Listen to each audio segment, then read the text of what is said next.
The no-kill movement is sweeping the country, and we should all be really excited about it.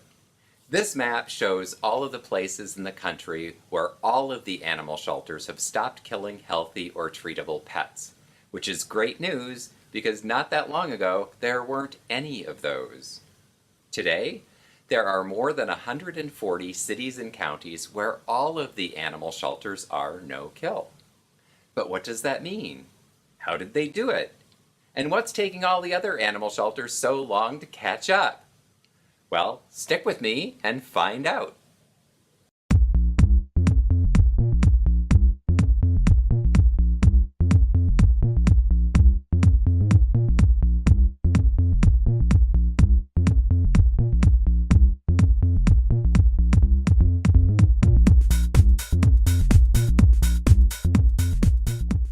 Limited intake, no-kill animal shelters have been around a long time. I know because my family founded Minnesota's first no-kill animal shelter back in the 1970s. But it wasn't until June 11, 2001 that the U.S. had its first no-kill community, where even the open admission animal control shelter became no-kill. In the years since, more and more shelters have come to realize that they too can be both open admission and no-kill. That's why more dots keep getting added to the no-kill map every year. In spite of that, and 2 decades after the methods for achieving no-kill have been documented, there's still a lot of misinformation and misunderstanding about what no-kill is and isn't. So before we dive too much deeper, we should first understand what I'm even talking about when I say no-kill. A no-kill shelter is one that reserves humane euthanasia for animals that are terminally ill and suffering, or that are seriously dangerous to people and that cannot safely live in our society. Collectively, in open admission animal control shelters, those animals make up about 5% or less of the total animal intake, with the most progressive animal control operations in the nation achieving live release rates of 97 to 99% of total outcomes. When assessing animal shelters, a threshold of 90% live release rate of total intake has been generally accepted, which gives shelters approximately 5% wiggle room for special situations or circumstances. So a no-kill shelter is one that saves every medically savable pet, and that can be measured with a live release rate of more than 90%, and usually significantly higher than 90%. And while I'm thrilled to see the growing number of dots on the no-kill map, it's also fair to ask why there are so few. If it turns out killing is optional, which it is, killing doesn't have to happen, so why isn't every community no-kill? Why isn't the no-kill map already full? To understand, we have to go back in time to when animal shelters first started in this country. Mostly, we called them dog pounds, and the people who ran them were pound masters. They were almost exclusively rabies control efforts, with the primary function of rounding up and killing stray dogs. That old rabies control mindset largely continues to this day, in spite of the fact that things like vaccinations have nearly exterminated rabies from our companion animal populations. It wasn't really until the 1990s that most shelters began to even think there might be a better way of operating. Most didn't bother asking, and simply kept doing what they'd been doing for, well, hundreds of years. The full history is covered in Nathan Winograd's book, Redemption, the Myth of Pet Overpopulation and the No-Kill Revolution in America. It's a good read, and I recommend adding it to your reading list. When animal shelters ditch the old dog catcher mindset, things change, and they usually change very quickly, like in Segoville, Texas.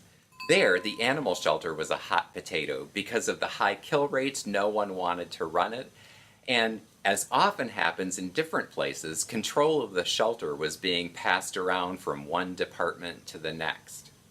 control of the animal shelter was being moved from public health to public safety, and specifically to the police department. At the time, Sergeant Carl Bailey was a veteran police officer and animal lover who did not want to run animal control. Quote, "I know what they do to dogs there," he said. After saying no to the job a few times, Sergeant Bailey was ultimately assigned to run animal control anyway. And as the saying goes, the rest is history. Carl Bailey walked into the shelter on his first day at 8 a.m., not knowing any of the things I'm about to tell you about how to get to no-kill. The story goes that he walked in at 8 o'clock a.m. At 8:01, he informed the staff that the killing stops. At 8:02, they dismantled the gas chamber. In spite of Sergeant Carl Bailey having never run an animal shelter before, and in spite of him knowing nothing about the no-kill equation, his shelter ended his first year with a live release rate of 97%. I swear, true story. I've interviewed Carl Bailey multiple times. It's simply a spectacular story verified by many people. In Lake County, Florida, it was a very different story, but with some very striking similarities. There, the county commissioners decided to take over the shelter and to run it as a no-kill shelter. Their new team took the keys to the shelter on January 15, 2017. And the killing at the shelter stopped immediately.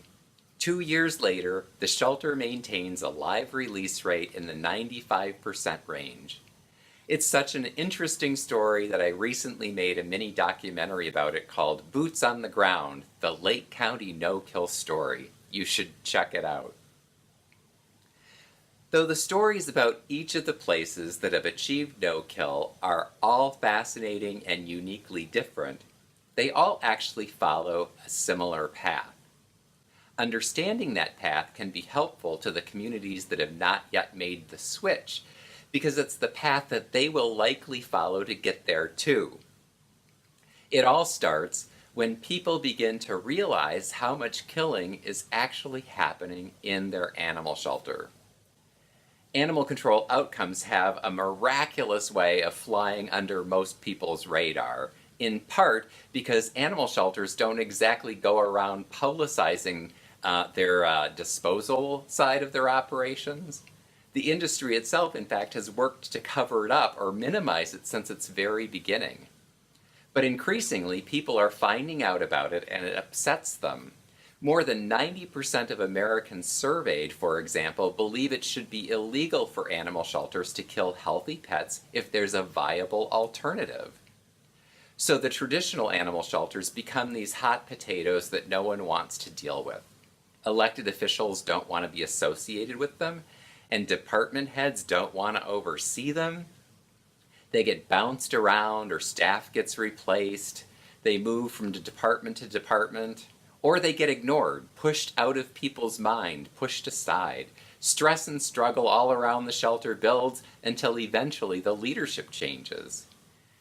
Change can be in the form of a new director who brings a new culture, or change can happen in the governing body that oversees the shelter. In either case, when the leadership becomes committed to not killing animals, the killing stops very quickly, and everything else around the shelter changes as a result. The shelter's no longer a hot potato. It becomes a source of pride and celebration, which is one of the reasons dots don't ever come off that no-kill map. They only get added. And in all of my years talking to elected officials and shelter directors, I've never met a single person who has made the transition to no-kill that would ever consider going back to the way that it used to be. So why the resistance from the places that have not yet made the switch? I'll get to that in a minute. But first, let's look specifically at how those that have made the transition did it. Because there is a simple model of success that works whenever fully implemented, that we should all know about. It's generally referred to as the no-kill equation, and it consists of 11 elements, and as you'll see, they're not really particularly complicated or controversial at all. The first is TNR, or Trap, Neuter, Return. It's a very humane and cost-effective way of managing free-roaming cats. It keeps felines out of the shelters today and keeps outdoor cats from breeding unwanted kittens so that fewer kittens could enter the sheltering system in the future. It's not only humane and cost-effective, I mean, you can actually spay a cat for less than the cost of housing, disposing, and killing of a cat. It's also effective, so effective that it's used in the world's most delicate ecosystems, like the Galapagos Islands, to protect endangered species from excess cat predation. Number 2, comprehensive adoptions. Every year, about 24 million families in the USA bring home new dogs and cats. That's multiple times over the total number of animals that enter animal shelters. By reaching out to those homes, shelters can easily find homes for all of their savable pets, with special adoption promotions, off-site adoption events, public-friendly adoption hours, and more. For a host of reasons, I believe that adoptions are one of the most important parts of the no-kill equation, because each adoption, if done right, is also a spay or neuter surgery. It's also a microchip. So that each adoption is like a twofer or threefer, because as more people are adopting already sterilized pets, they're also getting fewer and fewer animals from puppy mills and pet stores, and that means the number of intact animals in the community declines. This means fewer medical and behavioral problems, fewer accidental litters, and ultimately fewer animals entering the shelter system in the future. Again, there's nothing whatsoever controversial about shelters having comprehensive adoption programs. It's just a no-brainer. Number 3, low-cost or no-cost spay-neuter services. Again, sterilized pets are more likely to remain in their homes and are not going to be producing unwanted litters of puppies and kittens. And cost is the primary obstacle that prevents people from getting their pets altered. Making it available affordably is cost-effective and it works. Number 4, rescue groups. In every state there are nonprofit rescue organizations whose primary function is to rescue pets. Yet too many shelters put up silly and unnecessary roadblocks for them and create adversarial relationships with the rescue community. Needless killing of animals results, and it's a no-brainer. Any 501c3 organization dedicated to animal rescue in good standing with the law should be able to go in and rescue animals that would otherwise be killed. Again, this is a point that doesn't need to be debated. Today, animal shelters continuing disposing of animals that reputable rescue groups would be willing to save, and that's a waste of lives, time, and money. Number 5, foster homes. They provide a free way for animal shelters to expand their staff and housing, and are particularly good at tending high-need animals like orphaned puppies and kittens, or pets with special medical or behavioral needs. So there's no excuse for not having a very robust foster network. Pet retention programs help people deal with challenges that they're having with their pets.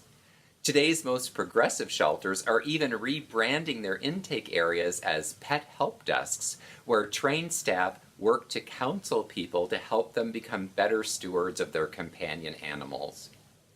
And because most pet problems are actually caused by humans, teaching people how to better care for their animals can keep pets out of the shelters while helping our communities to become better stewards of our pets. Again, this isn't at all controversial. Of course, animal shelters should be resources to help people solve their pet-related challenges. I would argue that shelters failing to have a good help desk are failing one of their primary responsibilities, and needless shelter intake and killing is the result. Program number 7, behavior and medical rehabilitation. While shelters are teaching people how to better care for their pets, they also need to set an example for them to follow by providing their animals the medical and behavioral care that they need. Animal shelters cannot, out of one side of their mouth, chastise people for treating pets as disposable and then turn around and dispose of animals simply because they have medical or training needs. Again, this isn't controversial. Animal shelters should not take in abused, abandoned, or neglected animals if they aren't going to provide them the care that they need. It's that simple. And when they fail to provide these things, they set a terrible example for the rest of the community to follow. And much of this is fun and includes things like doggy playgroups like this one, which help shelter dogs blow off steam, get more socialization, and learn to be better canine citizens. Number 8, engaging the public. The fact of the matter is that the United States is a nation of animal lovers. We're not only willing to adopt and foster shelter pets, we will donate, volunteer, and in every way possible get behind efforts to save animals' lives. But the shelter needs to reach out and engage us in fun and constructive ways to get us to do it. Number 9, volunteers can be the lifeblood of an animal shelter and are willing to take on much more work than you might expect. In shelters all across the country, there are volunteer veterinarians, veterinary technicians, animal trainers, as well as normal everyday citizens who walk dogs, groom cats, greet customers, and help with adoptions and events. They also strengthen the link between the shelter and the community in important and meaningful ways. Number 10, proactive redemption efforts reunite lost pets with their families, oftentimes without the lost pets even needing to go to the shelter. They generate income, increase public support, and more importantly, keep pets out of shelters or get them home more quickly if they do end up there. Quite candidly, the lost and found pet systems that are currently in place are complicated and difficult to navigate. And in most places, there are multiple lost and found pet systems and different impound centers to deal with. It is natural, therefore, that it can take pet owners some time to track down their lost pets. And those pets don't always stay within the geographic area where they get lost. Rather than sitting passively by waiting for families to track down their lost pets, animal shelters can work those systems backwards to try to find the families that lost the pets. And that process can and should begin with animal control officers in the field before the pets are even brought to the shelter in the first place. Again, as our friends in Huntsville, Alabama like to say, this is not rocket science. 11, and finally, the most important element of the no-kill equation of them all, effective leadership. Without it, none of the other elements will work well at all, and with it, any gaps that are missing will get filled in very quickly. I should also point out that when Nathan Winograd first published his book Redemption, he called this part of the equation a compassionate director. But because of the work that I've done in the field of organizational and leadership development, I very quickly realized that running an animal shelter well takes more than compassion. A whole lot more.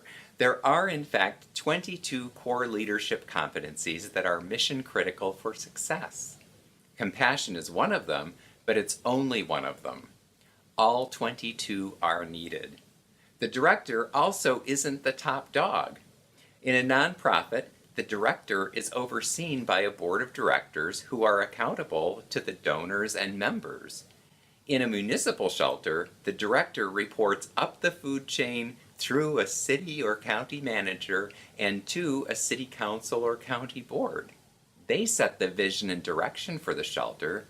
They're the ones who tend to decide whether the shelter is going to remain a source of contention in the community or whether it's going to become a source of pride and celebration. Lake County people, they wanted a no-kill shelter. They wanted the best shelter we could have within a reasonable amount of money.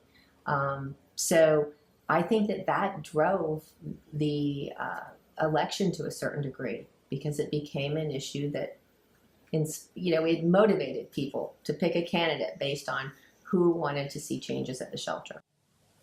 I have therefore renamed this part of the equation effective leadership. I should also point out that no-kill doesn't need to cost more money. After all, holding, killing, and disposing of animals is 100% revenue negative. It costs money. Releasing to rescue groups saves money. Redirecting to TNR saves money. Foster and volunteer programs save money.